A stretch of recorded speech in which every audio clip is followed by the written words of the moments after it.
Third party என்னதான் evidence கொடுக்கலாம், இவர் இறந்துட்டாருங்கிறதுக்காகவே நம்ம சோஷியல் மீடியால அந்த பொண்ணை நம்ம விமர்சிக்கிறது, ப்ரெஷர். இப்போ ஈவன் நிறைய பேர் சொல்றது சோஷியல் மீடியா ப்ரெஷர்னால தான் அந்த பொண்ணை கைது பண்ணியிருக்காங்க, இந்த கேஸ் எல்லாம் கோர்ட்ல நிக்காது அப்படின்னு சில ஆர்கியூமெண்ட். அதுவும் ஒண்ணு இருக்கு. வந்தாச்சு மிஸ்டர் கோல்டோட தீபாவளி ஆஃபர் வந்தாச்சு. அந்த பெண் அந்த வீடியோ பதிவிடுறாங்க, அந்த வீடியோ வைரல் ஆகுது. அதுக்காகவே தற்கொலைக்கு அவங்க தான் தூண்டியிருக்காங்க, அவங்க குற்றவாளி தானா? ஒருவேளை சோஷியல் மீடியா ப்ரெஷர், சொசைட்டியில் ஏற்பட்ட ப்ரெஷர்னால வேற வழி இல்லாமல் அரசு அந்த இடத்துக்கு தள்ளப்பட்டு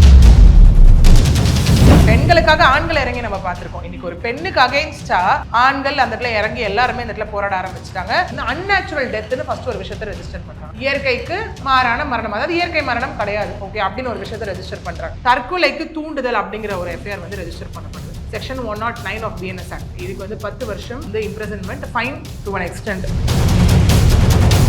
கூடவே சுவிட்ச் ஆஃப் ஆன நிலையில இருந்து அந்த பெண்ணினுடைய மொபைல் எடுத்துருக்காங்க. கண்டிப்பா அந்த மொபைல் வந்து சைபர் கிரைம்க்கு அனுப்பப்படும். ஏன்னா அந்த வீடியோ அந்த மொபைல்ல தான் எடுக்கப்பட்டுச்சா, அந்த வீடியோல ஏதாவது எடிட் பண்ணப்பட்டிருக்கா, அந்த வீடியோல ஏதாவது மேனிபுலேட் பண்ணப்பட்டிருக்கா அப்படிங்கிற விஷயம் எல்லாமே அங்க வந்து செக் பண்ணப்படும். கூடவே தீபக் அவர்களுடைய போஸ்ட்மார்ட்டம் ரிப்போர்ட் இது எல்லாமே உள்ள வந்து கொண்டு வரப்படும். கூடவே அந்த பஸ்ல ஒரு சிசிடிவி இருந்ததாகவும் சொல்லப்படுது. ஃபேஸை காமிச்சு போட்ட வீடியோ அரெஸ்ட் ஆனதுக்கு அப்புறம் ஃபுல்லா மாஸ்க், புர்கா எல்லாம் போட்டு கையில ஒரு வாட்டர் பாட்டிலோட போனதையும் நம்மளால வந்து இங்க பார்க்க முடிஞ்சது. திரும்ப திரும்ப இதுல நம்ம பார்க்க வேண்டியது என்ன அப்படின்னா, சரி அந்த பெண்ணுக்கு ஒருவேளை நடந்ததோ, நிஜமாவே ஹராஸ்மெண்ட் ஏதாவது நடந்தது அப்படின்னா அந்த பெண் கையாண்டிருக்க வேண்டிய முறை இது கிடையாது. ஒருவேளை ட்ரெண்ட் ஆகணும், நான் வைரல் ஆகணும், இன்ஃப்ளூயன்சரா இருக்கேன், எனக்கு பெருசா சமீபத்த வீடியோகள்ல வியூஸ் போகல, ஸோ நான் ஒன்று ட்ரை பண்றேன் அப்படின்னு கூட, அதுதான் இப்போ பேசப்பட்டு இருக்க ஒரு விஷயமா இருக்கு. நான் உணர்ந்தேன், எனக்கு அங்கே ஹராஸ்மெண்ட் நடந்தா உணர்ந்தேன், நான் வீடியோ எடுத்தேன்னு சொன்னா சட்டத்தின் பார்வையில் அதுதானே சரியா இருக்கும். வீடியோ எடுத்தீங்க, எல்லாம் பண்ணீங்க, ஏன் நீங்க காவல்துறையை நாடல? இப்போ மீட்டூன்னு ஒரு கேம்பெயின் பண்ணாங்க. ஸோ பெண்கள் எல்லாரும் அவங்க அனுபவிச்ச ஹராஸ்மெண்ட்டை பொதுவெளியில பதிவிடுறாங்க. அப்படி ஒரு ட்ரெண்ட் இருந்தது. அவங்க யாரும் காவல்துறை கிட்டேயோ அந்த சமயத்திலே கூட அவங்க சொல்லலை. ஸோ அப்படி ஒரு ட்ரெண்ட் இருக்கும்போது நான் சமூக வலைதளத்தில் இது ஏற்கனவே இருக்கிற நடைமுறை தானே அப்படின்னு அந்த பெண் ஒரு வாதத்தை வைக்கலாம். தேர்ட் பார்ட்டி என்னதான் எவிடன்ஸ் கொடுக்கலாம், இவர் இறந்துட்டாருங்கிறதுக்காகவே நம்ம சோஷியல் மீடியால அந்த பொண்ணை நம்ம விமர்சிக்கிறது, ப்ரெஷர். இப்போ ஈவன் நிறைய பேர் சொல்றது சோஷியல் மீடியா ப்ரெஷர்னால தான் அந்த பொண்ணை கைது பண்ணியிருக்காங்க, இந்த கேஸ் எல்லாம் கோர்ட்ல நிக்காது அப்படின்னு சில ஆர்கியூமெண்ட். அதுவும் ஒண்ணு இருக்கு. இல்ல நிஜமாவே இந்த பெண் வந்து ஹராஸ்மெண்ட்ன்ற ஒரு விஷயத்தை வந்து அவங்க ஃபேஸ் பண்ணியிருக்காங்க, அதனாலதான் அவங்க வந்து ஒரு ஆன்லைன்ல எடுத்து போட்டிருக்காங்க. ஆனா நீங்க சொல்ற மாதிரி முன்ஜாமீன் சட்டத்துல அவங்களுக்கு இருக்கிற வாய்ப்பு தான். இந்த பெண்ணுக்கு நிஜமாவே அங்கே ஹராஸ்மெண்ட்ன்ற ஒரு விஷயம் அங்கே நடந்திருக்கு அப்படின்னா, அப்போ இவர் இங்கே அவசரப்பட்டு தற்கொலை பண்ணிட்டாரா, இல்லை அவர் மீது தப்பு இருந்து அது எங்கே வெளியில வந்தா ஆயிடுச்சு, அவசரப்பட்டு பயந்து இவர் பண்ணிட்டாரான்ற ஒரு கேள்வியும் அடுத்தது எழுப்பப்படும். கரெக்ட், அதுதான் அடுத்தது கூட இருக்கலாம். ஒருவேளை நம்ம பேர் கெட்டுருச்சுன்னு கூட ஒரு பண்ணியிருக்கலான்ற ஒரு பாயிண்ட். இப்போது புதிய அறிமுகம் ஆச்சி ஹோட்டல் சாம்பார் 50 கிராம் ரூபாய் 20 மட்டுமே. Rubilux paints, best quality, best value for money. உங்கள் பேர் சொல்லும் paint Rubilux paints. News glitz நேயர்களுக்கு வணக்கம். இன்றைய சிறப்பு நேர்காணல் நம்மோடு வழக்கறிஞர் திரு பிரியதர்ஷன் அவர்கள் இணைந்திருக்கிறார். அவரை வரவேற்ற நிகழ்ச்சிகள் போகலாம். மேம் வணக்கம். வணக்கம் சார். நம்ம கேரளாவில் உலுக்கி போட்ட ஒரு வழக்கு, இந்த பேருந்தில் ஒரு பெண் வந்து தன்னை ஒரு பாலியல் ரீதியாக இடிக்கிறாரு அப்படின்னு ஒரு வீடியோ எடுத்து போட்டு அது மிகப்பெரிய ஒரு வைரலாகி இப்போ அந்த பெண் சிறையிலையும் இருக்காங்க. ஆரம்பத்துல இருந்து ஆக்சுவலாக அந்த வழக்கில் என்ன நடந்தது, இப்போ அந்த வழக்கோட ஸ்டேஜ் என்ன? எஸ், ஆக்சுவலி இந்த கேஸ் பொறுத்த வரைக்கும் அவங்க டேர்ம் பண்ணுற ஒரு விஷயம் என்ன அப்படின்னு பார்த்தோம்னா, செக்ஷுவல் பவுண்டரி வயலேஷன் அப்படிங்கிறது தான் அவங்க வந்து டேர்ம் பண்ணுறாங்க. அதாவது வந்து செக்ஷுவல் ஹராஸ்மெண்ட் எனக்கு நடந்துருச்சு அப்படிங்கிற மாதிரி. முதல்ல நம்ம ஒரு விஷயம் வந்து கிளியராக நம்ம என்ன வந்து தெரிஞ்சுக்கணும் அப்படின்னு பார்த்தோம்னா, செக்ஷுவல் ஹராஸ்மெண்ட் அப்படின்னா நிறைய பேர் நினச்சிக்கிறாங்க like to an extent of like rape அப்படிங்கிற ஒரு விஷயம் நடந்தா அப்படிங்கிற மாதிரி. பட் அது மட்டுமே செக்ஷுவல் ஹராஸ்மெண்ட் கிடையாது. ஏன்னா நமக்குள்ளே பார்த்தோம்னா ஃபார்ம்ஸ் ஆஃப் செக்ஷுவல் ஹராஸ்மெண்ட்ஸ் நமக்கு வந்து இருந்துட்டு இருக்கு. ஓகே, ஏன்னா ஒரு பெண்ணை வந்துட்டு இருக்கு அப்படின்னா லைக் அவங்க பெர்மிஷன் இல்லாமல் பார்த்தாலே தப்பு. It amounts to harassment again. Okay, அவங்க பெர்மிஷன் இல்லாமல் அவங்களுக்கு மெசேஜ் பண்ணுறதா இருக்கட்டும், டியர் டார்லிங்னு கூப்பிடுறதா இருக்கட்டும், இந்த மாதிரி வெவ்வேறு ஜட்மெண்ட்ஸில் அதை பற்றி வந்து சொல்லியிருக்காங்க. லாவுமே சொல்லுது. அதெல்லாம் வந்து நம்ம முன்னாடி வீடியோஸ்லாம் பேசும்போதும் நம்ம பேசியிருக்கோம். ஓகே, இந்த கேஸ் பொறுத்த வரைக்கும் அந்த பெண் வந்து சொல்கிறது அதுதான். ஓகே, அதெல்லாம் தாண்டி இது இன்னைக்கு வந்து இவ்வளோ வைரலாக இருக்குது அப்படின்னா அதற்கு காரணம் சோஷியல் மீடியாவில் இது போஸ்ட் பண்ணப்பட்டதுனாலையும், இன்னைக்கு ஆண்கள் எல்லாம் எங்களுக்கு பாதுகாப்பு கொடுங்க, எங்களுக்கு பாதுகாப்பு கொடுங்க அப்படின்னு கேட்கறதுக்கான ஒரு கேரளால நிறைய பேர் அட்டையெல்லாம் எடுத்துட்டு போற ஒரு கேம்பெயின்லாம் பண்ணியிருக்காங்க. எக்ஸாக்ட்லி, கேம்பெயின் தாண்டி இன்னைக்கு எல்லாம் வந்து ரோட்டுக்கு குதிச்சுட்டாங்க, தட் இஸ் ப்ரொடெஸ்ட் பண்றதுக்காக. கொடுங்கலாம் கேக்குறாங்க. பெண்கள் பண்ணி தானே அதை நம்ம பார்த்திருக்கோம். நம்ம நிறைய மூவிஸ்ல பார்த்திருப்போம் விளையாட்டா இல்லையா? அதாவது வந்து மென் ரைட்ஸை வந்து ப்ரொடெக்ட் பண்ணணும் அப்படின்ற மாதிரி, ஆண்களுக்கு பெண்களுக்காக மாதர் சங்கம் இருக்க மாதிரி ஆண்கள் சங்கம் எல்லாம் வேணும், மென் ரைட்ஸை ப்ரொடெக்ட் பண்றதுக்கான விஷயம் வேணும் அப்படிங்கிற மாதிரி நிறைய விஷயம் நம்ம திரும்ப வந்து குரல், இந்த இன்சிடென்ட் நடக்கும்போது குரல்கள் வந்து எழுந்துட்டு இருந்தது. இப்போ இது வந்து என்ன ஆச்சு அப்படின்னா சஸ்டெயின் ஆகி இன்னைக்கு எல்லாம் களத்துல நின்று போராடுற மாதிரியான ஒரு விஷயங்கள் ஆயிடுச்சு. அதை தாண்டி இன்ஸ்டா மூலியமா தானே இது அந்த பெண் நீ வந்து இத பெருசா வைரல் பண்ண, நாங்களும் அதையே பண்றோம் அப்படின்னு சொல்லி அந்த பெண் செல்ஃபி வீடியோ எடுத்த மாதிரி செல்ஃபி வீடியோ எடுக்கிறதா இருக்கட்டும், இல்ல நீங்க சொன்ன மாதிரியே உடல்ல வந்து அந்த ஆடைக்கு மேல வந்துட்டு அந்த அட்டைகளை சுத்திட்டு இருக்கிறதா இருக்கட்டும், சுத்தி வீடியோஸும் நிறைய ஜென்ரேட் பண்ண ஆரம்பிச்சிட்டாங்க. ஃபுல்லா கேமராஸா இருக்கட்டும், அந்த முட்கள் வைத்து இருக்கக்கூடிய ஒரு ட்ரெஸ்ஸா இருக்கட்டும், இல்ல அந்த முள் கட்டையை வந்து மேல ஒரு முதியவர் மேல 2 கையிலையும் கட்டிட்டு பஸ் ஏறினதா இருக்கட்டும். இன்னைக்கு வந்து பார்த்தோம் அப்படின்னா அந்த கிரிக்கெட்டுக்கு வந்து காலில் பேடு கட்டுவாங்க இல்லையா, அதை வந்து கையில கட்டிக்கிட்டு அவர் போனது இன்னைக்கு மார்னிங் ட்ரெண்டான ஒரு வீடியோ இல்லையா. இந்த மாதிரி ஆண்கள் வந்துட்டு பண்ற ஒரு விஷயம். இது நம்ம எப்போ பேசியிருக்கோம் அப்படின்னா, ஆண்கள் பெண்களை வந்துட்டு நிறைய இந்த செக்ஷுவல் ரீதியா டார்ச்சர் பண்றப்போ வந்து செக்ஷுவல் ஹராஸ்மெண்ட்ஸ் கொடுக்குறப்போ ஆண்கள் ஒரு விஷயத்த நல்லா புரிஞ்சுக்கணும். இங்க கற்புன்றது பெண்களுக்கு மட்டும் கிடையாது, ஆண்களுக்கும் இருக்கு. ஏன்னா ஒரு பிசிக்கல் சேஞ்ச் கொடுக்க போகுது அப்படிங்கிறதுனால பெண்களுக்கு தான் கற்பு இருக்குன்னு சொசைட்டி சொல்லக்கூடாது, ஆண்களுக்கும் அது கற்பு இருக்குன்னு நம்ம பேசியிருந்தோம். அதே இந்த கேஸ்ல எப்படி ஆயிடுச்சுன்னா, ஆண்கள் வந்து எங்களுக்கும் கற்பு இருக்குங்க அப்படின்னு ஆண்கள் வாயாலே வந்து சொல்ற ஒரு விஷயமா இன்னைக்கு இது வந்து மாறி இருக்கு. ஒண்ணு கூடவே இந்த பெண் இன்னைக்கு அரெஸ்ட் பண்ணப்பட்டதை வந்துட்டு பார்த்தோம் அப்படின்னா நிறைய கேசஸ் நமக்கு அகைன் நம்ம அடுத்து பேச போற கேஸா இருக்கட்டும், அடுத்தடுத்து ரெஜிஸ்டர் பண்ற ஒரு விஷயம், தவறு செய்தது யாராக இருந்தாலும் கேள்வி கேட்கப்படுவார்கள், அவர்களுக்கு தண்டனையும் இருக்கு அப்படிங்கிற ஒரு விஷயம், சட்டத்தின் முன்பாக அனைவரும் சமமே அப்படிங்கிறத திரும்ப இந்த கேஸ் வந்து நமக்கு ரெஜிஸ்டர் பண்ணியிருக்கு. இப்போ இந்த வழக்குல அந்த பெண் அந்த வீடியோ பதிவிடுறாங்க, அந்த வீடியோ வைரல் ஆகுது. அதுக்காகவே அவங்க தான் இந்த கேஸுக்கு தற்கொலைக்கு அவங்க தான் தூண்டியிருக்காங்க, அவங்க குற்றவாளி தானா அப்படின்னு, இல்லை ஒருவேளை சோஷியல் மீடியா ப்ரெஷர், சொசைட்டியில் ஏற்பட்ட ப்ரெஷர்னால வேற வழி இல்லாம அரசு அந்த இடத்துக்கு தள்ளப்பட்டதா? அகைன் அந்த சோஷியல் மீடியா ப்ரெஷராக இருக்கட்டும், இல்லை சொசைட்டியில் வந்த ஒரு விஷயம் யாரால ஏற்படுத்தப்பட்டது அப்படிங்கிற ஒரு விஷயம் இருக்கு இல்லையா. ஏன்னா 16ஆம் தேதி வந்து இந்த கேரளா கோழிக்கூட அந்த கோவிந்தபுரத்தை சார்ந்தவர் தான் இந்த தீபக் என்பவர். இந்த பெண் இன்னொன்று அவங்க சோஷியல் மீடியா ப்ரொஃபைல்ல வந்து தன்னை ஒரு காமர்ஸ் லெக்சரர் அப்படின்னும் கன்சல்டன்ட் சைக்காலஜிஸ்ட் அப்படின்னும் அவங்க வந்து பஞ்சாயத்துல மெம்பராகவும் இருந்திருக்காங்க அப்படின்னும் அவங்களை அடையாளப்படுத்திக்கிட்டாங்கன்ற ஒரு விஷயமும் இந்த இடத்துல இருக்கு. அப்படி இருக்கும் போது வந்து பார்த்தோம் அப்படின்னா கண்டிப்பா அவங்களுக்கு வந்து அந்த சோஷியல் ரெஸ்பான்சிபிலிட்டி அந்த இடத்துல இருந்திருக்கணும் இல்லையா. ஓகே, அதை தாண்டி 16ஆம் தேதி இவர் வந்துட்டு கண்ணூருக்கு அவரோட டெக்ஸ்டைல் ஃபார்ம் வேலைக்கு வந்து இவர் போறாரு. போகும்போது தான் அந்த இன்சிடென்ட் நடக்குது. அவங்க உடனே வீடியோவை போஸ்ட் பண்றாங்க. அதாவது ஞாயிற்றுக்கிழமை 18ஆம் தேதி காலையில வந்து அவர் வீட்டுல வந்து அவர் சடலமாக மீட் எடுக்கப்படுறாரு. ஓகே, மீட் எடுக்கப்படும் போது தான் என்ன ஆகுது அப்படின்னா அவங்க ஃபேமிலிஸ் எல்லாருமே இந்த இடத்துல சொல்றாங்க, அவங்க அப்பா அம்மா எல்லாருமே வந்துட்டு இல்ல அந்த பெண் தான் முழுக்க காரணம் அப்படின்னு முதல்ல வந்து காவல்துறை கிட்ட போயிட்டு வந்து ஒரு கம்ப்ளைண்ட் கொடுக்குறாங்க. கொடுக்கும்போது காவல்துறை கேட்கிற முதல் விஷயம், அவர் இறந்துட்டாரு, ஓகே இது வந்து சூசைடுன்னு நல்லா தெரியுது, ஏதாவது ரிட்டர்ன்ல எழுதி வச்சிருக்காரா, தட் இஸ் சூசைடல் நோட், எல்லாருமே கேட்கிற ஒரு விஷயம் தானே. அப்ப என்ன பேஸ்ல இவங்க தான் காரணம் அப்படிங்கிற இது வந்து ஒரு வித்தியாசமான கேஸ்ன்னு கூட நம்ம சொல்லலாம் இல்லையா. ஏன்னா நம்ம நிறைய பேசியிருக்கோம், அபார்ட்மெண்ட் டு சூசைட், நிறைய இந்த லவ் பண்ணுவாங்க 2 பேரும் இல்லையா, இல்ல ஒரு மேட்ரிமோனியல் டிஸ்பியூட்ஸ் இருக்கும் அந்த இடத்துல. ஸோ அவங்களுக்குள்ள இருக்க பிரச்சனையில வந்து அவங்க சூசைட் கமிட் பண்ணுவாங்க. அப்ப யாரு காரணம்னு போய் அங்க உட்காந்துட்டு லைக் ஸ்டேட்மெண்ட் எடுக்கிறப்போ ஹாஸ்பிட்டல் எடுக்கும்போது இல்ல நான் இந்த மாதிரி அவனை வந்து லவ் பண்ணேன், அவன் வந்து என்னை ஏமாத்திட்டு போக பார்த்தா அதான் லவ் பண்ணேன் அப்படின்னு சொல்லி அவங்க அந்த வாக்குமூலம் கொடுப்பாங்க. ஓகே, இல்லைன்னா சாகும் தருவாயில் ஒரு டைம் டிக்ளரேஷனை வச்சு கொடுப்பாங்க, இல்ல சூசைடல் நோட் எழுதி வச்சுட்டு போவாங்க. இது வந்து 1-to-1 பர்சன்ஸா இருக்கும் போது இது டோட்டலா ஒரு இன்டைரக்டான வே இது இல்லையா. ஸோ அந்த மாதிரி இருக்கும்போது அவங்க பேரண்ட்ஸ் போய் கம்ப்ளைண்ட் கொடுக்கும்போது காவல்துறைங்க என்ன கேட்கறாங்கன்னா அந்த மாதிரி ஏதாவது இருக்கான்னு கேட்கும்போது இல்ல, அப்ப எதன் அடிப்படையில் நாங்க ஆக்ஷன் எடுக்கிறதுன்னு சொல்லி இது வந்து அன்நேச்சுரல் டெத்னு ஃபர்ஸ்ட் ஒரு விஷயத்தை ரெஜிஸ்டர் பண்றாங்க. இயற்கைக்கு மாறான மரணம், அதாவது இயற்கை மரணம் கிடையாது ஓகே அப்படின்னு ஒரு விஷயத்தை ரெஜிஸ்டர் பண்றாங்க. உடனே அவங்க ஃபேமிலி என்ன பண்றாங்க இந்த இடத்துல அப்படின்னா வந்துட்டு இம்மீடியட்டா அவங்க வந்து காவல்துறை கண்காணிப்பாளராக இருக்கட்டும் இல்லை கலெக்டராக இருக்கட்டும் பார்த்து மனு தராங்க. ஓகே, அதுக்கப்புறமும் வந்து ப்ராசஸ் எல்லாம் ஸ்லோவாக இருக்கும்போது என்ன ஆகுது அப்படின்னு பார்த்தோன்னா கூடவே 2 அட்வொகேட்ஸ் எல்லாம் சேர்ந்து Kerala state human rights commission கிட்ட போறாங்க. அவங்க இதை காக்னிசன்ஸ் எடுத்துக்கிறாங்க. எடுத்து விசாரிச்சுட்டு டிஐஜிக்கு வந்து என்ன தலைமையில உத்தரவு பிறப்பிக்கிறாங்க, 1 வாரத்துக்குள்ள இது எங்களுக்கு ரிப்போர்ட்டா சப்மிட் பண்ணணும் அப்படின்னு. இந்த வைரல் ஆகிட்டே இருக்கு இல்லையா. இதற்கிடையில வந்து பாத்தீங்க அப்படின்னா யூத் காங்கிரஸா இருக்கட்டும் பிஜேபியா இருக்கட்டும் இவங்க எல்லாம் ப்ரொடெஸ்ட்ல இறங்குறாங்க. ஒரு பக்கம் ஆண்கள் எல்லாம் ப்ரொடெஸ்ட்ல இறங்குறாங்க, எங்களுக்கும் வந்து நீதி வேணும், நாங்களும் இந்த மாதிரி பாதிக்கப்பட்டிருக்கோம். எப்பவுமே பெண்கள் இறங்கி தான் நம்ம பார்த்திருக்கோம் இல்லையா, பெண்களுக்காக ஆண்கள் இறங்கி நம்ம பார்த்திருக்கோம். இன்னைக்கு ஒரு பெண்ணுக்கு அகைன்ஸ்டா ஆண்கள் அந்த இடத்துல இறங்கி எல்லாருமே இந்த இடத்துல போராட ஆரம்பிச்சுட்டாங்க. நிலைமையை இந்த மாதிரி வந்துட்டு கட்டுக்கடங்காம எல்லாமே போகும்போது ரொம்ப வைரல் ஆகும்போது காவல்துறை என்ன பண்றாங்க அப்படின்னா அந்த பெண்ணை தேடி வீட்டுக்கு போறாங்க, சர்ச் பண்ணிட்டு போறாங்க. போகும்போது அந்த பெண் அங்க இல்லை. உடனே என்ன ஆகுதுன்னா லுக் அவுட் நோட்டீஸ் கொடுக்குறாங்க. ஏன்னா அவங்க ஆல்ரெடி அப்ராடுக்குலாம் டிராவல் பண்ணிட்டு இருந்த ஒரு பெண் எங்க வந்து அவங்க துபாய்க்கு இல்லை கண்ட்ரி எங்கேயாவது வேற போயிட போறாங்கன்றதுக்காக லுக் அவுட் நோட்டீஸ் கொடுக்குறாங்க. போட்டு அதுக்கப்புறம் என்ன ஆகுதுன்னா ஒரு எஃப்ஐஆர் ரெஜிஸ்டர் பண்ணப்படுது. என்ன பண்ணுது அப்படின்னு பாத்தீங்கன்னா அபார்ட்மெண்ட் டு சூசைட் அப்படிங்கிற ஒரு விஷயம், அதாவது தற்கொலைக்கு தூண்டுதல் அப்படிங்கிற ஒரு எஃப்ஐஆர் வந்து ரெஜிஸ்டர் பண்ணப்படுது. Section 109 of BNS act. இதுக்கு வந்து 10 வருஷம் வந்து imprisonment, fine to an extent. அது எவ்வளோ ஃபைன் அவார்ட், 1 கோடியோ ஏதோ ஃபைன் வந்துட்டு வந்து அவார்ட் பண்ணப்படலாம். பேஸ்ட் வந்து டேமேஜ் என்ன அவங்க காஸ் பண்ணியிருக்காங்க அப்படிங்கிற விஷயத்தை பொறுத்து இந்த இடத்துல. ஓகே, ஸோ இந்த மாதிரி ஆகுது. அந்த பெண்ணை தேடி போறாங்க. அந்த பெண் இல்லைன்னு லுக் அவுட் நோட்டீஸ் ஒரு பக்கம், கூடவே சுவிச் ஆஃப் ஆன நிலையில இருந்து அந்த பெண்ணினுடைய மொபைல் எடுத்துட்டு வராங்க. எடுத்துட்டு வந்து கண்டிப்பா அந்த மொபைல் வந்து சைபர் கிரைம்க்கு அனுப்பப்படும். ஏன்னா அந்த வீடியோ அந்த மொபைல்ல தான் எடுக்கப்பட்டுச்சா, அந்த வீடியோல ஏதாவது எடிட் பண்ணப்பட்டிருக்கா, அந்த வீடியோல ஏதாவது மேனிபுலேட் பண்ணப்பட்டிருக்கா அப்படிங்கிற விஷயம் எல்லாமே அங்க வந்து சர்ச் செக் பண்ணப்படும்.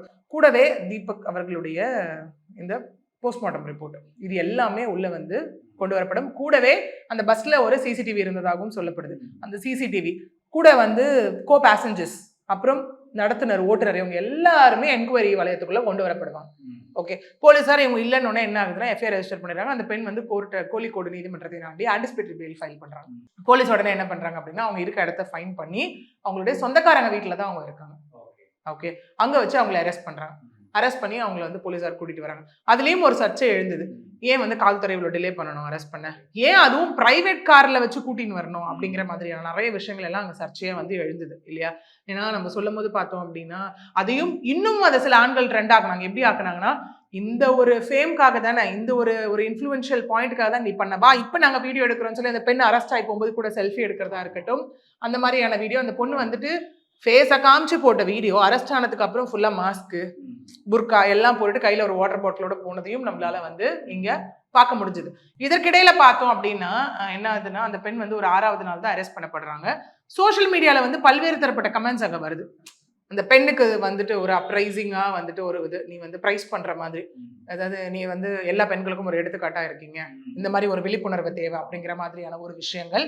இன்னொரு பக்கம் அந்த ஆண்ணை வந்து திட்டி வசைப்பாடி ஒரு பக்கம், இன்னொரு பக்கம் ஒரு இன்னசென்ட் அவரு, அந்த மாதிரி எதுவும் நடக்கல அப்படிங்கிற மாதிரியான விஷயங்கள் எல்லாமே வந்தது. இதற்கிடையில பார்த்தோம் அப்படின்னா அவருடைய நண்பர் சொன்ன ஒரு விஷயமும் வந்தது. அதாவது அஸ்கர் அலி அப்படிங்கிறவரு இவர் கூட உரையாடினதாகும். இந்த மாதிரி ஒரு கிரைம் பண்ணியிருந்தா முதல்ல அவன் என்ன பண்ணான்ற ஒரு ஒரு அவேர்னஸ், ஒரு விழிப்புணர்வு அவனுக்கு இருந்திருக்கணும். அவனுக்கு முதல்ல அது நினைவில் இருந்திருக்கணும். ஏன்னா இப்போ ஒரு விஷயம் நம்ம பண்றோம்னா அந்த ஃபேஸ் வச்சு கண்டுபிடிச்சிடலாம் நம்ம சொல்லுவோம். ஓகே, அதாவது அந்த பதட்டமாகும், ஏதாவது ஃபேஸ்ல ஒரு ரியாக்ஷன்ஸ் காமிக்கும், இல்லைன்னா ஐயோன்னு பயப்படுவாங்க, ஏதாவது ஒன்று இருக்கும். அந்த மாதிரி அவரோட நினைவுல எதுவுமே கிடையாது இந்த இடத்துல. ஓகே, அவர் இதெல்லாம் பார்த்து இந்த கமெண்ட்ஸ் எல்லாமே பார்த்து ரொம்ப மன உளைச்சலுக்கு ஆளாகி இருந்தார். ஓகே, 2வது கூடவே வந்துட்டு நம்ம ஒரு அட்வொகேட்டை போய் பார்ப்போம், பார்த்து நம்ம லீகலா ப்ரொசீட் பண்ணுவோம்னு என்கிட்ட சொன்னாரு. இதற்கிடையில பார்த்தோன்னா அவர் இந்த மாதிரி உயிரை மாச்சிக்கிட்டாரு அப்படிங்கிற ஒரு விஷயமும் இங்க வந்து இருக்கு. ஓகே, திரும்ப திரும்ப இதில் நம்ம பார்க்க வேண்டியது என்ன அப்படின்னா, சரி அந்த பெண்ணுக்கு ஒரு வேளை நடந்ததோ, நிஜமாவே ஹராஸ்மெண்ட் ஏதாவது நடந்தது அப்படின்னா அந்த பெண் கையாண்டிருக்க வேண்டிய முறை இது கிடையாது. ஓகே, ஏன்னா நீங்க அந்த வீடியோல பாருங்களேன், திரும்ப திரும்ப நிறைய பேர் கிளைம் பண்றது அது ரொம்ப சாதாரணமா ஒரு மாதிரி ஸ்மைலிங் ஃபேஸோட அவங்க இருக்காங்க, கேஷுவலா இருக்காங்க, கேஷுவலா. அதுக்கப்புறம் அவங்க வந்து ஒரு வீடியோவும் போட்டாங்க, எக்ஸ்பிளனேஷன் வீடியோ மாதிரி ஒன்று போட்டாங்க. அதுல அவங்க சொன்னது வந்து, இது நான் வந்து மிஸ் அண்டர்ஸ்டாண்ட் பண்ணிக்கிட்டோம், இது ஆக்சிடென்ட்டாகவும் நடக்கல, இது நடந்தது நான் ஒரு அவேர்னஸ்க்காக எடுத்தேன், இந்த மாதிரி நான் போட்டேன் அப்படிங்கிற மாதிரியான விஷயங்கள் எல்லாமே பண்ணியிருந்தாங்க. இதை காமனா நம்ம டெய்லி பஸ்ல டிராவல் பண்றோம்னு வச்சுக்கோங்க, நம்ம இல்ல நம்ம இன்சூரன்ஸ் பார்த்துருப்போம், இல்லை நமக்கே நடந்திருக்கலாம் ஆஸ் அ விமனா. ஓகே, அப்போ என்ன விஷயத்த கையாண்டிருப்போம் அந்த இடத்துல? ஒண்ணு, அந்த மாதிரி எனக்கு நடக்குதா, ஃபர்ஸ்ட் நான் அங்கிருந்து தள்ளி வந்திருப்பேன் இல்லையா, இல்ல அப்படின்னா கண்டிப்பா என்னோட ஃபேஷியல் ரியாக்ஷன்ல அது காட்டி கொடுத்துருக்கும். எனக்கு ஏதாவது ஒரு அருவருப்பு ஏதாவது ஒன்று என் ஃபேஸ்ல வந்திருக்கும், ஒரு நார்மல் ஃபேஸா எனக்கு இருந்திருக்காது முதல்ல. 2வது என்ன ஆயிருக்கும் அப்படின்னா, அந்த ஆணை கூப்பிட்டு நான் சொல்லியிருப்பேன், கைப்படுது கை எடுங்க. நம்ம எவ்வளவு சொல்லியிருப்போம், கால் படுது கால் எடுங்க அப்படின்னு நம்ம சொல்லியிருக்கோம். இல்ல கைப்படுது, இப்படி சாயும் போது கைப்பட்டா கைப்படுது கை எடுங்கன்னு நம்ம சொல்லியிருப்போம் இல்லையா, கைப்படுது கையை எடுங்கன்னு சொல்லியிருப்போம். அதையும் மீறி கேட்கலையா, பக்கத்துல இருந்தவங்கள ஹெல்ப் கூப்பிட்டுருப்போம், அதையும் மீறி கேட்கலையா, கோவப்பட்டிருப்போம், அடிச்சிருப்போம், இல்ல கத்திருப்போம் இல்லையா, டிரைவரை பஸ் எடுத்து சொல்லியிருப்போம், இல்லைன்னா கண்டக்டரை ஹெல்ப் கூப்பிட்டுருக்கோம். இதெல்லாம் நடந்திருக்கணுமா? இதெல்லாம் ஏன் நடக்கல? சரி, இல்ல இன்னொரு சில பாயிண்ட்டும் சில கொஸ்டின்ஸும் வரலாம். அந்த பெண் சில இடத்துல வந்து எவிடன்ஸே இல்லாம அந்த பெண் வந்துட்டு கஷ்டப்படுறாங்க ப்ரூவ் பண்ண. ஒருவேளை அந்த பெண் வந்து எவிடன்ஸ்க்காக அந்த வீடியோ எடுத்திருந்தா அப்படின்னு சில பேர் இந்த இடத்துல கொஸ்டின். ஏன்னா அவங்க தான் பாதிக்க விக்டிம், அவங்க தான் அந்த சமயத்துல அவங்க தான் விக்டிம். ஸோ அவங்களுக்கு தான் தெரியும் அவங்க பாதிப்பு உணர்ந்தாங்களா இல்லையா பாதிப்பு. சரி, நான் ப்ரூவ் பண்றதுக்காக நான் வீடியோ அந்த பெண் ஒரு வேலை எடுத்திருந்தான்னு ஒரு கொஸ்டினும் இந்த இடத்துல வரலாம் வந்திருக்கு. அப்படின்னா என்ன பண்ணிருக்கணும், அந்த பெண் இம்மீடியட்டா போலீஸ் ஸ்டேஷன் போயிருக்கணும் இல்லையா. இன்னைக்கு எல்லாருக்குமே தெரியும், ஏதாவது ஒன்று நடக்குதா இமீடியட்டா 100 கால் பண்ணுங்க, இல்லைன்னா நேரா போலீஸ் ஸ்டேஷனுக்கு போங்க. நம்ம எத்தனையோ மூவிஸ்ல பார்த்தது உண்டா, இந்த மாதிரி எதாவது நடக்கும்போது நேரா வண்டியை போலீஸ் ஸ்டேஷன்ல விடுறது, அது நடக்கிறதா மூவிலையும் காட்டுறாங்க இல்லையா. அப்படி இருக்கும்போது இந்த பெண் போலீஸ் ஸ்டேஷனுக்கு போயிட்டு இந்த மாதிரிலாம் எனக்கு நடந்ததுங்க, இந்தாங்க எவிடென்ஷியல் வீடியோன்னு கொடுத்துருக்கணும் இந்த பெண். அப்புறம் அந்த ஆணை கூப்பிட்டு விசாரிச்சிருப்பாங்களா, ஒரு கம்ப்ளைண்ட் எடுக்கப்பட்டிருக்குமாங்க. அதுக்கப்புறம் ஆட்டோமேட்டிக்கா இந்த விஷயம் மீடியாவுக்கு வந்திருக்கும், மீடியால இந்த விஷயம் ப்ரொஜெக்ஷனா இருக்கும். அப்படி ஒரு அவேர்னஸ் கிரியேட் பண்ணிருந்தா that is an healthy awareness. ஒருவேளை ட்ரெண்ட் ஆகணும், நான் வைரல் ஆகணும், இன்ஃப்ளூயன்சரா இருக்கேன், எனக்கு பெருசா சமீப வீடியோகள்ல வியூஸ் போகல, சோ நான் ஒன்னு ட்ரை பண்றேன் அப்படின்னு கூட, அதுதான் இப்ப பேசப்பட்டு இருக்க ஒரு விஷயமா இருக்கு. இங்க யார நம்ம விக்டிம்னு சொல்றது அப்படின்னு. இன்னொன்னு, தற்கொலை எதற்குமே முடிவு கிடையாது. ஓகே, ஏன்னா அந்த ஆணும் வந்துட்டு இதை வந்துட்டு அவருக்கும் இருக்கும் இல்லை. இப்போ ஒன்றும் இல்லை, இப்போ ஒரு பெண்ணே வந்து நிறைய பேர் ஏன் அந்த சூசைடல் அட்டெம்ப்ட்டுக்கு போறாங்க, ஐயோ நம்ம இவன் கூட பழகிட்டோம், நம்ம ஃப்ரெண்ட்ஸ்க்கு இவனை பத்தி தெரியும், எல்லாருக்கும் இவனை பத்தி நாளைக்கு அவங்க முகத்துல நம்ம எப்படி முழிக்கிறது, இவன் இல்லாமல் நமக்கு அது லைஃபே கிடையாதுன்னு தானே போறாங்க. அப்படி நம்ம ஃபேமிலியில என்ன சொல்ல போறோம், ஃபேமிலியில கன்வின்ஸ் பண்ண முடியாம என்ன போறோம். இதே அந்த ஆணும் அந்த பேரண்ட்ஸும் சொல்றாங்க, எங்க பையன் இந்த மாதிரி கிடையவே கிடையாது, அவன் உண்டு, அவன் வேலை விட்டு இருப்பான், வேலைக்கு போயிட்டு வருவான், எல்லாமே அந்த ஆண் பண்ணுவானும் அந்த இடத்துல சொல்லியிருக்காங்க. அப்படி இருக்கக்கூடிய அந்த ஆண் மனசுலயும் அந்த ஆண் மனசுலயும் வந்து யோசனை வந்திருக்கலாம் இல்லையா, நான் எப்படி நாளைக்கு ஃபேஸ் பண்ண போறேன், ஒரு ஒர்க்குக்கு போனேன். இன்னொன்னு sole breadwinner of the ஃபேமிலின்னு ஒரு விஷயம் இருக்கு. அதை இருந்து எதிர்கொள்ள முடியாது நம்மளால அப்படிங்கிற ஒரு விஷயத்துல கூட, ஐயோ நம்ம வந்து இந்த மாதிரி ஒரு அசிங்கப்பட்டு இந்த லைஃபை லீட் பண்ணணுமா அப்படின்ற ஒரு விஷயத்த கூட அவர் எடுத்திருக்கலாம். பட் தற்கொலை எதுக்கும் முடிவில்லை அப்படின்னு நம்ம சொல்லும் போது அந்த ஆண் அதை லீகலா ஃபேஸ் பண்ணிருக்கலாம். இல்ல அந்த ஆண் வந்து இமீடியட்டா என்ன வந்து இந்த மாதிரி இவங்க வந்து சோஷியல் மீடியால என்ன இந்த மாதிரி இவங்க பரப்பிட்டு இருக்காங்கன்னு சொல்லி அவர் போய் ஒரு கம்ப்ளைண்ட் ரெஜிஸ்டர் பண்ணிருக்கலாம். ஏன்னா நம்ம எல்லாருக்கும் இருக்கக்கூடிய அந்த ஒரு அச்சம் தான் இன்னைக்கு சில ஆண்களுக்கும் அது இருக்கு. அது ஒரு மித்திரே நம்ம சொல்லலாம், ஐயோ நம்ம போய் என்ன கம்ப்ளைண்ட் பண்ணாலும் பெண்களுக்கு சாதகமா தானே ஆக போகுது அப்படிங்கிற ஒரு விஷயம் இருக்கு. It is a myth again. அப்பெல்லாம் கிடையவே கிடையாது. இன்னைக்கு நம்ம கொஞ்சம் வருஷமாவே நம்ம பார்த்துட்டு இருக்கோம், நமக்கு ஒரு செக்ஷன்ஸும் இங்க வந்து இருக்கு, நமக்கு ஒரு ப்ரொவிஷன்ஸும், அதாவது ஒரு தீர்வும் இந்த இடத்துல இருக்கு. யாராவது ஃபால்ஸ் கம்ப்ளைண்ட் கொடுத்தாங்க அப்படின்னா அவங்களுக்கு 2 years இம்ப்ரெசன்மெண்ட் இருக்கு. இன்னைக்கு எத்தனையோ ஸ்டேஷன்ஸ்ல நம்ம பாக்குறோம், அந்த பெண் ஃபேக்கா கம்ப்ளைண்ட் கொடுத்துருக்காங்க தெரிஞ்சா இமீடியட்டா நீங்க கம்ப்ளைண்ட் கொடுங்க, அந்த பெண் மீதும் நாங்க நடவடிக்கை எடுக்கிறோம்னு சொல்லக்கூடிய காவல்துறையினரும் இன்னைக்கு இருந்துட்டு தான் இருக்காங்க. ஓகே, ஒருவேளை இந்த பெண் மீது இப்போ வந்து ஃபர்ஸ்ட் அன்நேச்சுரல் டெத்துன்னு போடப்பட்டது, அதுக்கப்புறம் அபாட்மெண்ட் டு சூசைடுன்னு போடப்பட்டது. ஒருவேளை இந்த பெண் மீது ஃபால்ஸ் அக்வசேஷன் இவங்க வந்து அந்த ஆண் மீது வச்சிருக்காங்க, கூடவே அது வந்து அவரோட ரெப்புடேஷனல் டேமேஜ் பிளஸ் அவரோட இது டெஃபமேஷன் ஆயிருக்கு அப்படின்னு தெரிஞ்சதுன்னா அதற்கு உண்டான செக்ஷன்ஸும் ஃபர்தரா ஆட் பண்ணப்படும். தட் இஸ் இதுல பாத்தீங்க அப்படின்னா section 248 of BNS and then section 356 of BNS ரெண்டுத்துக்கும் சேர்த்து 5 வருஷம் 2 லட்சம் அண்ட் தென் ஃபைன் இதுவும் ஃபர்தரா இன்க்ளூட் பண்ணப்படும். இப்போ இந்த நீங்க சொல்ற மாதிரி இந்த வீடியோ ஃபேப்ரிகேட்டடா இல்ல உண்மையிலே அங்க என்ன நடந்துச்சு, அந்த பொண்ணு இப்ப நான் ஒரு அந்த தடவை நான் உணர்ந்தேன், எனக்கு அங்க ஹராஸ்மெண்ட் நடந்தா உணர்ந்தேன், நான் வீடியோ எடுத்தேன்னு சொன்னா சட்டத்தின் பார்வையில் அதுதானே சரியா இருக்கும். எல்லாமே அதுதான். நான் அந்த இடத்துல உணர்ந்தேன், நான் வீடியோ எடுத்துன்றது ஒண்ணு. இங்க அடுத்தது ஒரு கொஸ்டின் வருதா, வீடியோ எடுத்தீங்க எல்லாம் பண்ணீங்க, ஏன் நீங்க காவல்துறையை நாடல?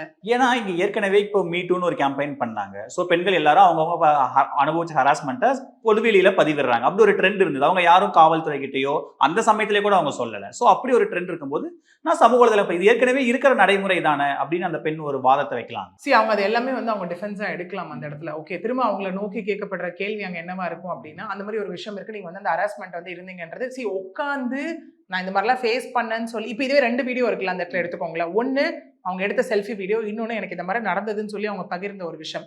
இந்த மீ டூ நீங்க அது சொல்றது எல்லாமே அவங்களுக்கு என்ன நடந்ததுன்னு அவங்க வந்து பகிர்ற ஒரு விஷயமா தான் இருக்கு. யாரும் உட்காந்து செல்ஃபி வீடியோ எடுத்து போடல. ஓகே, அந்த மாதிரி ஒரு விஷயம் இருந்தா அவங்க நேரம் காவல்துறை கிட்டே போயிருப்பாங்க இல்லையா. இதே நம்ம கேரளால நடக்கும்போது ஹேமா கமிட்டி இருந்து இல்ல, அவங்க என்னன்னா அந்த மீட்டுங்கிறத நான் அனுபவிச்சிருக்கேன் அப்படிங்கறத வார்த்தையா பதிவு பண்றதுக்கே அவ்வளவு இம்பாக்ட் இருந்துச்சு. சோ அவங்க வீடியோவா எடுத்து பாருங்க எனக்கான ஆதாரம்னு சமூக வலைதளங்களை பதிவிடுறது அவ்வளவு பெரிய தப்பா என்ன? அது என்னன்னா உண்மை என்னன்னு தெரியாம ஃபால்ஸா ஒரு விஷயம் சர்க்குலேட் பண்றதுன்னு ஒண்ணு இருக்குல்ல. இதே நீங்க ஏமா கமிட்டி எடுத்துக்கோங்களேன், என்ன நடந்ததாங்க கேரளா இண்டஸ்ட்ரியில இருந்து அந்த அம்மா அந்த மூமெண்ட்ல இருக்கும் போது நிறைய பேர் நான் இதெல்லாம் அனுபவிச்சிருக்கேன், ஆனா என்கிட்ட இதெல்லாம் ப்ரூஃப் இல்லைன்னு போது அவங்க வார்த்தைகளும் அவங்க ரெக்கார்ட் பண்ணப்பட்டது இல்ல. ஏன்னா நம்ம லா பொறுத்த வரைக்கும் பாத்தீங்க அப்படின்னாலே ஃபர்ஸ்ட் அந்த விக்டிம் அவங்க சொல்ற ஸ்டேட்மெண்ட்டை தவிர்த்து வேற எவிடன்ஸ் அடுத்ததுதான். நான் இதெல்லாம் பாதிக்கப்பட்டிருக்கேங்க, எனக்கு இதெல்லாம் நடந்திருக்குங்க அப்படின்னு சொல்லி அவங்களோட ஸ்டேட்மெண்ட் அவங்க கன்ஃபஸ் பண்றது ரொம்ப பெரிய ஒரு விஷயமா அந்த இடத்துல பார்க்கப்படுது இல்லையா. அது கேஸுக்கும் ஒரு பெரிய டர்னா இருக்கும் அந்த இடத்துல. ஓகே, அப்படி இருக்கும் போது இந்த பெண் இங்க இது செய்தது மிக சரியான ஒரு விஷயமான்றது ஒண்ணு இருக்கு. ஓகே, ரெண்டாவது அவங்க ரியாக்ட் பண்ணதுதான் அந்த வீடியோல செல்ஃபி வீடியோல இங்க எல்லாருக்குமே ஒரு சந்தேகத்தை ஏற்படுத்தும். ஒரு ஹராஸ்மெண்ட் நடந்த ஒரு பெண், அதாவது ஒரு செக்ஷுவல் பவுண்டரி வாலியேஷன் நீங்க சொல்றீங்க, அப்படி நடந்த ஒருத்தர் நீங்க இதெல்லாம் பண்ணலாமா அப்படின்னு. ஏன்னா இன்னைக்கு அந்த சூசைட் அப்படிங்கிறதே அவங்க அந்த வீடியோ வெளியிட்டு அதனுடைய மன உளைச்சல்ல ஏற்பட்ட ஒரு விஷயமா அந்த இடத்துல இருக்கு. ஓகே, ஏன்னா இப்போ வந்து அந்த டிரைவர் கிட்டயோ கண்டக்டர் கிட்டயோ விசாரணை எல்லாமே நடத்தப்படும். இது வரைக்கும் அந்த தகவல் என்னவா இருக்குன்னா, அந்த மாதிரி எந்த ஒரு அன்யூஷுவலாகவும் நடந்த மாதிரி எங்களுக்கே தெரியல, நாங்களும் அந்த பஸ்ல தான் இருந்தோம்னு அவங்க சொன்னதாகவும் இங்க சொல்லப்படுது. ஓகே, அப்படியெல்லாம் இருக்கும் போது ஆன் வாட் பேசிஸ் அப்படின்னு ஒண்ணு இருக்கு இல்லையா? சோ அதுதான் இங்க பெரிய கொஸ்டின் மார்க்காவே இருக்கு. நீங்க சொல்ற மாதிரி கண்டக்டர் டிரைவர் அவங்க தேர்ட் பர்சன் பாயிண்ட் ஆஃப் வியூல இருந்து பார்ப்பாங்க. அவ பர்சனலா அந்த பெண் தானே அந்த மொமெண்ட்ல அந்த இதை டிஸ்கம்ஃபர்ட்டையோ அந்த இதை அவங்க தானே அனுபவிச்சிருக்காங்க. அவங்க தானே அதை சொல்றதுக்கு அவங்க தானே சரியான பர்சன். நம்ம தேர்ட் பார்ட்டி என்னதான் எவிடன்ஸ் கொடுக்கலாம், இவர் இறந்துட்டாருங்கிறதுக்காகவே நம்ம சோஷியல் மீடியால அந்த பொண்ணை நம்ம விமர்சிக்கிறது, ப்ரெஷர். இப்போ ஈவன் நிறைய பேர் சொல்றது சோஷியல் மீடியா ப்ரெஷர்னால தான் அந்த பொண்ணை கைது பண்ணியிருக்காங்க, இந்த கேஸ் எல்லாம் கோர்ட்ல நிக்காது அப்படின்னு சில ஆர்குமெண்ட். அதுவும் ஒண்ணு இருக்கு இன்னைக்கு. ஏன்னா இது இவ்வளவு தூரம் சோஷியல் மீடியால வெளியில வந்து இதுவானதுனாலதான் இந்த ஒண்ணுமே தெரியாம இருந்திருந்தா. ஏன்னா நான் சொன்னேன் இல்லையா, முதலே காவல்துறை கிட்ட போகும்போது அவங்க கேட்ட முதல் கேள்வி என்னவா இருந்தது அந்த இடத்துல, சோஷியல் நோட் இருக்கா, என்ன எவிடன்ஸ் என்ன இருக்குன்னு அது கேட்டதாக. இங்கே திரும்ப அதுதான் இப்போ உங்க சொன்னீங்க என்னன்னா, முழுக்க இந்த மாதிரி இருக்குமோ இந்த மாதிரி பெண்கள் வந்து எல்லாருமே குற்றவாளிகளும் இந்த மாதிரி ஆண்கள் எல்லாருமே அப்பாவிகளும் நம்ம காமனா சொல்லிட முடியாது இல்லையா? அந்த மாதிரி ஒரு விஷயம் இருந்தது அப்படின்னா அந்த பெண் எடுக்க போற டிஃபென்ஸ் பாயிண்ட் வச்சுதான் அங்க இருக்கு. ஓகே, இல்ல நிஜமாவே எனக்கு இது ப்ரூவ் ஆச்சு, இது ஆச்சு அப்படின்னு திரும்ப அங்க ஒரு கேள்வி வந்து வைக்கப்படும். ஓகே, நீங்க எல்லாம் போட்டீங்க, அவேர்னஸ் எல்லாம் போட்டீங்க, at the end of the day உங்களுக்கு இது நடந்திருக்கு, நாளைக்கு உங்களை மாதிரி யாருமே பாதிக்கப்படக்கூடாது அப்படின்னா நீங்க ஏன் காவல்துறையை வந்து நோக்கி போகலன்ற ஒரு கேள்வி அங்க ஸ்ட்ராங்கா வைக்கப்படும். ஓகே, அதுதான் இங்க பெரிய விஷயமாவே இருக்கு. ஓகே, இன்னொன்னு என்ன அப்படின்னு பாத்தீங்கன்னா, எஃப்ஐஆர் போட்டுன்னு அந்த பெண் வந்துட்டு இந்த இடத்துல வந்துட்டு அப்ஸ்கேம், அதுக்கப்புறம் சர்ச் பண்ணி தான் அந்த பெண்ணை வந்துட்டு ஏபி போட்டாங்க, சர்ச் பண்ணி தான் அந்த பெண்ணை வந்து கூப்பிட்டு வந்து, இது எல்லாமே அடுத்தடுத்து அவங்களுக்கு அகைன்ஸ்டான ஒரு விஷயமா தான் இந்த இடத்துல பார்க்கப்படுது. ஓகே, சோ அவங்க வழக்கை இது ஃபேஸ் பண்ணியிருக்கணும்னு சொல்றீங்க, அவங்க தலைமறை ஆயிருக்காம இருந்து அது ஒரு ஸ்ட்ராங்கா அவங்களுக்கு அகைன்ஸ்டான ஒரு விஷயமா இன்னைக்கு ஆயிடுச்சு இல்லையா? இல்ல நிஜமாவே இந்த பெண் வந்து ஹராஸ்மெண்ட்ன்ற ஒரு விஷயத்தை வந்து அவங்க ஃபேஸ் பண்ணியிருக்காங்க, அதனாலதான் அவங்க வந்து ஒரு ஆன்லைன்ல எடுத்து போட்டிருக்காங்க. அதாவது வீடியோவா. ஆனா நீங்க சொல்ற மாதிரி முன்ஜாமீன் சட்டத்துல அவங்களுக்கு இருக்கிற வாய்ப்பு இருக்க ஒரு விஷயம் தான். ஓகே, அது இல்லைன்னா நம்ம சொல்ல, it is a right of a person to get AB. Okay, இது எப்படி ஆகுதுன்னா, நீ தான் தப்பே பண்ணல, அப்படியே நீ தலைமறை வானன்ற ஒரு காமன் ஒரு லேமன்ல இருந்து ஒரு क्वेश्चन வருது இல்லையா அந்த இடத்துல? ஓகே, அது வந்து இல்ல அவங்க சைடுல இருந்து ஒன்னு ப்ரூவ் பண்றதுக்கு நான் வெளியில இருக்கணும், நான் என்னோட எவிடன்ஸ் நான் ஏன்னா நான் தான் அனுபவிச்சிருக்கேன், சோ நான் தான் அதை சொல்லணும்னு அந்த பெண் அப்படி கூட. எக்ஸாக்ட்லி, இது வந்து நம்ம எப்படின்னா டு an extent of ரெண்டு பக்கம் பார்க்கணும். அந்த பெண் தரப்புல இருந்து நம்ம பாக்குறோம் அப்படின்னா அது யாரா இருந்தாலும் ஏபி it is a right for me to prove. போலீஸ் வந்து என் மேல இதை புரிஞ்சுக்காம இது பண்ணிட்டாங்க, இந்த எஃப்ஐஆர் போட்டாங்க, நான் இருக்கணும், நான் ப்ரூவ் பண்ணணும் அப்படிங்கிறது அவங்க தரப்புல. ஆனா இன்னொரு பக்கம் கேள்வி இப்படிதானே எழுப்பப்படுது எல்லாரும் நோக்கியும்.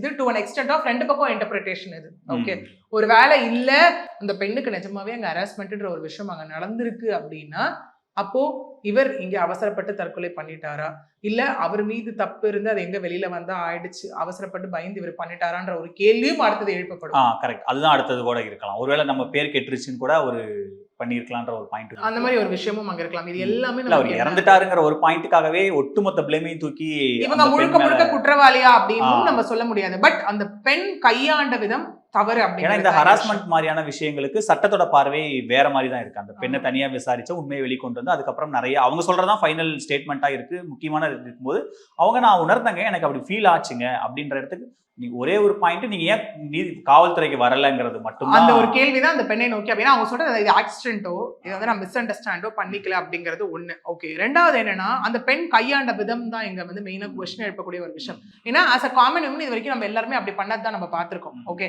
இதே எக்ஸாக்டா நமக்கு தாம்பரம்ல நடந்திருக்கு. தாம்பரம்ல இதே 17 வயது சிறுமியை வந்துட்டு ஜாஃபர் கான்பேட்டையை சார்ந்த ஒரு பையன் வந்து பண்ணதுனால போக்சோலாம் அரெஸ்ட் பண்ணப்பட்டிருக்கான். அந்த பெண் வந்து பஸ்ல கத்தி கூச்சலிட்டு, இதுதான் நம்ம யூஷுவல் ஃபார்மேட்டா பார்த்திருக்கோம் இல்லையா? இது வந்து அன்யூஷுவல் ஃபார்மேட். ஓகே, இந்த மாதிரி எடுக்கிறது, வீடியோ போடுறது எல்லாமே ரொம்ப அன்யூஷுவல். இந்த வழக்கு அடுத்தது எப்படி டிராவல் ஆகுது? கைது பண்ணிட்டாங்க, அவங்களுக்கு ஜாமீன் கிடைக்கிறதுக்கு ஏதாவது வாய்ப்பு இருக்கா? கைது பண்ணிட்டாங்க இல்லையா? இந்த 14 டேஸ் வந்து உங்களுக்கு இது ரிமாண்ட் பண்ணி தான், ரிமாண்ட் கஸ்டடி தான், ரிமாண்ட் பண்ணியாச்சு சப் ஜெயில அவங்கள. இப்போ இந்த 14 டேஸும் என்ன ஆகும் அப்படின்னு பாத்தீங்கன்னா என்கொயரி தான் அடுத்த கட்டமா இருக்கும். ஓகே, என்ன நடந்தது, நிஜமாவே ஏன் இந்த வீடியோ எடுத்தீங்க, அகைன் அவங்க இன்னும் இருக்குது இல்லையா மற்றதெல்லாம், அதாவது இந்த சயின்டிபிக் எவிடன்ஸ், சர்க்கம்ஸ்டான்ஷியல் எவிடன்ஸ் இது எல்லாமே அடுத்தடுத்து இருக்கும் இதுக்கப்புறம். ஓகே, இருக்கும் போது அங்க கூட இருந்தவங்க எல்லாரையும் விசாரணை வளையத்துக்குள்ள கொண்டு வந்து அவங்க எல்லாம் விசாரிக்கப்படுவாங்க. அந்த பையனுடைய போன் அகைன் நான் சொன்னேன் இல்லையா, அந்த எடுத்து அந்த வீடியோ ஏதாவது எடிட்டடா மேனிபுலேட்டடா ஏதாவதுனா ஃபேப்ரிகேட்டிங் எவிடன்ஸும் அதுவும் இல்லைன்னா செக்ஷன்ஸ் இன்க்ளூட் ஆகும். ஓகே, இது எல்லாமே விசாரணை முடிவுல தான் நமக்கு தெரிய வரும் அடுத்த கட்டம் இது எதனை நோக்கி இருக்க போகுது அப்படிங்கிறது. வந்தாச்சு மிஸ்டர் கோல்டோட தீபாவளி ஆஃபர் வந்தாச்சு. ஹோட்டல் சாம்பார் இப்போ வீட்லயே சமைக்கலாம்.